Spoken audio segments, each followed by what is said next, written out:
Get out of my seat. Karen Thompson's voice slices through the air like a knife.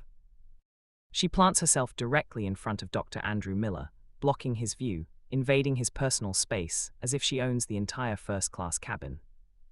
Her lip curls in disgust.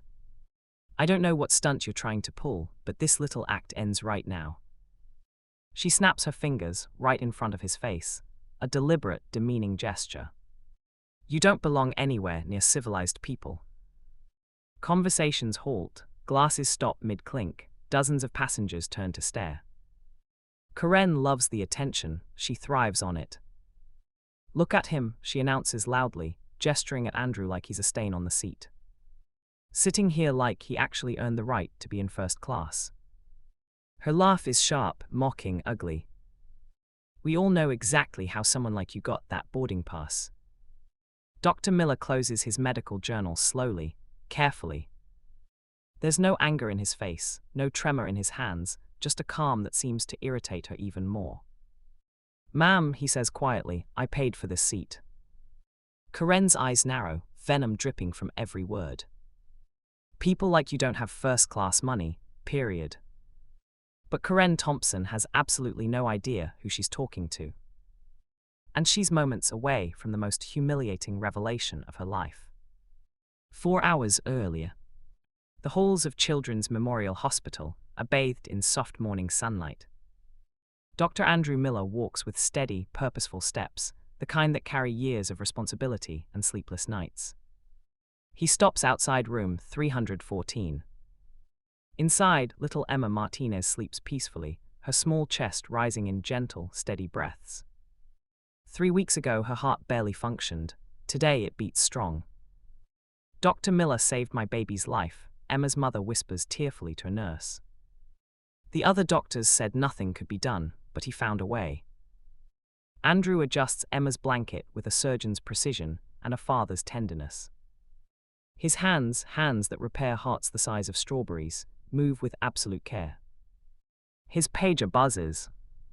Another emergency, another tiny life waiting for his steady hands. He leans down and softly kisses Emma's forehead. Keep getting stronger, sweetheart. The morning rush. By noon, he has performed 3 complex procedures. A newborn with a hole in her heart. A teen with failing valves. A toddler whose arteries formed backward. 3 miracles, 3 families saved. The other doctors call him the miracle worker. Parents call him an angel. Medical journals call him a pioneer. Andrew, he just calls it his job. Preparing for the conference. Doctor, you have a flight to catch, his assistant reminds him. In New York, surgeons from around the world are gathering. They're waiting for him, for the groundbreaking techniques he developed, for the knowledge that could save thousands more children. He changes from scrubs into a navy suit. The transformation is subtle, same quiet confidence, same steady posture. He packs research papers, experimental diagrams, case studies, notes for tomorrow's presentation. The tools of someone who changes the world without bragging about it. The airport journey. In the taxi, Andrew reviews patient charts. Emma's progress, 2 follow-ups scheduled, a new experimental reconstructive technique he wants to refine. At O'Hare Airport, security recognizes him instantly. Dr. Miller, my cousin's baby, you operated last year. Perfect recovery. Thank you. How's she doing now? Andrew asks. Running around all day, you gave us a miracle. These moments mean more to him than any award he's ever received. At the gate, Andrew sits quietly, absorbed in diagrams of impossible surgeries he somehow turned possible. Other passengers glance at him, his focus, his calm energy, the way he writes notes as if the world depends on it. Because sometimes it does. What he doesn't know is that one angry woman on the plane is about to try to tear him down. His craft is effortless, precise. A young mother approaches him hesitantly, clutching her handbag. Excuse me, are you Dr. Miller, the heart surgeon? Andrew looks up from his journals, calm, warm. Yes, ma'am, I am. Her eyes glisten with emotion. You operated on my nephew, David Thompson, 2 years ago. He was born with 3 heart defects. Everyone said there was no hope, but you saved him. He's playing soccer now. Andrew smiles gently. I'm glad to hear he's thriving. Give him my regards. This is who Dr. Andrew Miller really is. A healer, a savior of lives, a man whose quiet dignity mirrors the skill in his hands. But Karen Thompson sees none of that when she steps onto flight 447. Enter Karen Thompson. Karen strides down the jet bridge, heels clicking sharply like a metronome of authority. Her Hermes luggage follows obediently, rolling smoothly over the metal grates. First-class cabin, pristine leather seats, complimentary champagne, perfectly curated passengers. Karen has earned her place here, 15 years climbing Morrison & Associates, regional sales director, 6-figure income. She pays top dollar for comfort, for order, for exclusivity. The flight attendant greets her with a practiced smile. Welcome aboard, Miss Thompson. Your seat is 1B. Karen nods curtly, routine, familiar, controlled. She scans the cabin with a critical eye, analyzing each passenger. Well-dressed businessman in 1A reviewing quarterly reports. Elderly couple in 3A wearing diamonds and gold watches. Young professional woman in 4B typing on a MacBook Pro. Then she stops. Seat 2A, a black man in a navy suit, reading thick medical journals, writing notes with a fountain pen. Her brow furrows, shock, disbelief, irritation, all mingled in a split second. How did he get here? Upgrade scam. Stolen miles. Fraudulent ticket. Her mind races. People like him don't just sit in first class. She studies him closer. Suit is expensive, but anyone can rent one. Journals could be props. He could be a con artist playing the perfect part. Karen's sense of justice tingles. Someone has to address this. The investigation begins. Karen sits in 1B, her champagne untouched, her purse resting in her lap like an afterthought. Every few seconds, her eyes flick back to 2A. He remains calm, methodical, unbothered. Karen pulls out her phone under the pretense of checking emails, but she's looking up airline seating protocols. There must be procedures for verifying first-class passengers.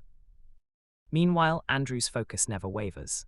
He turns a page in a medical journal, makes notes in precise handwriting, oblivious to the growing storm in 1B. Other passengers board, polite nods, soft greetings, normalcy. None of them are reacting to the intruder.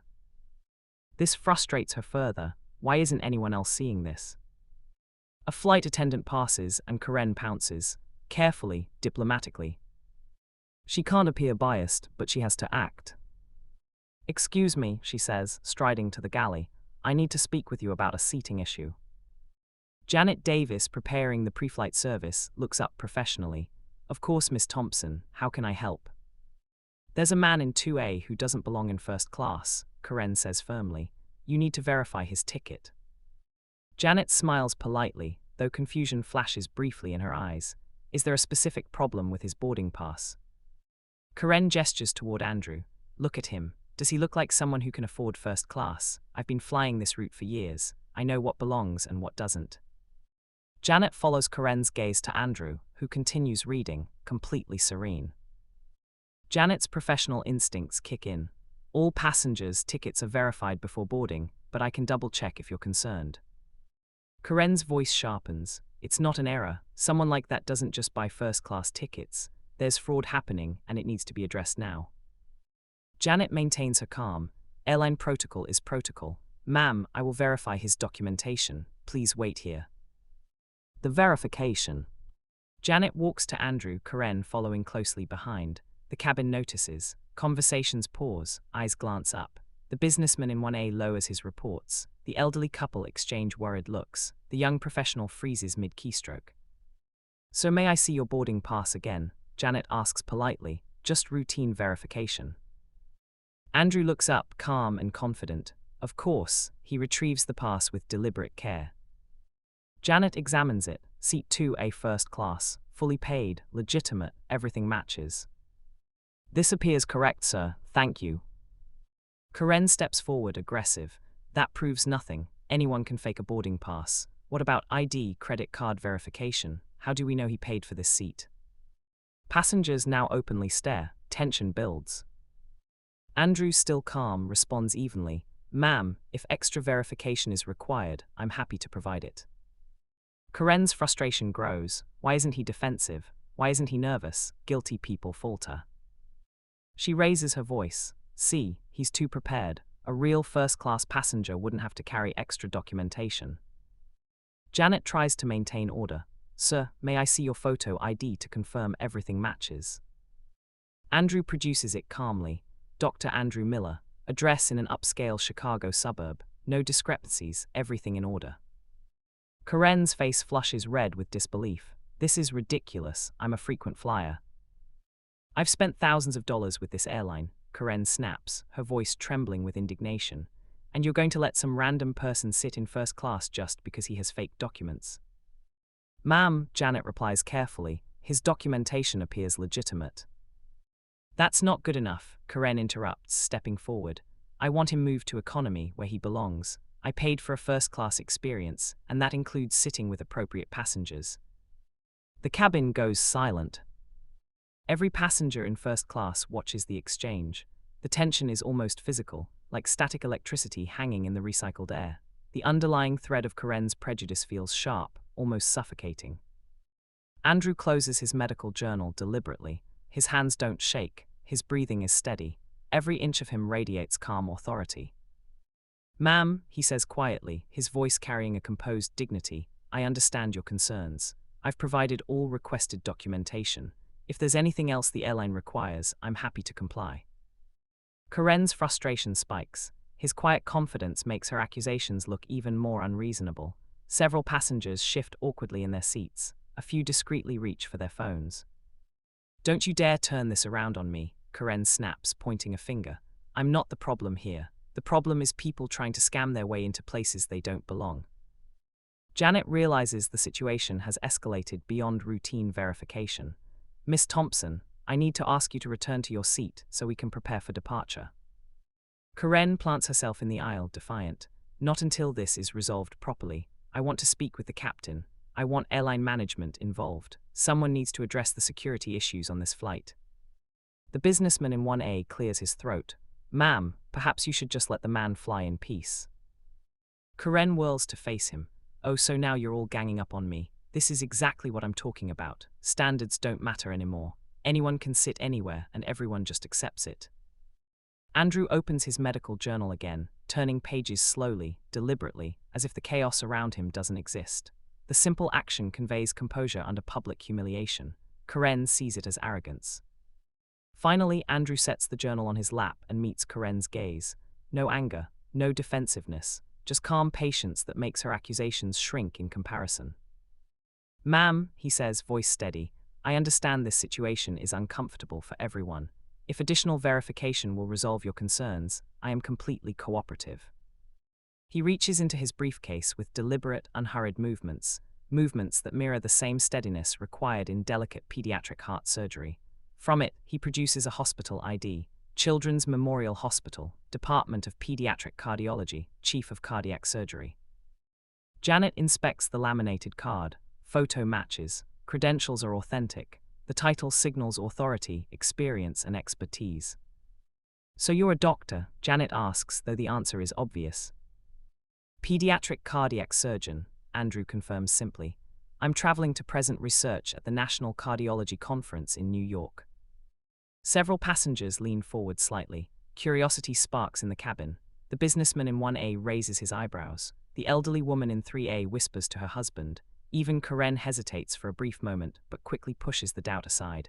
Anyone can fake badges, she mutters.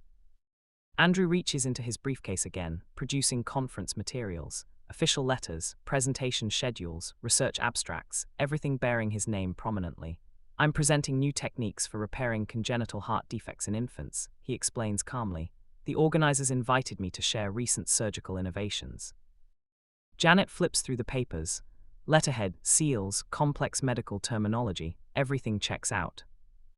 Karen scoffs, papers can be forged. Anyone with a printer and medical textbooks could produce this. Andrew smiles faintly. You're absolutely right. Documentation can be falsified. That's a valid concern in today's world. He continues gently. I'm curious, what additional verification would satisfy your concerns? I am happy to provide whatever the airline requires.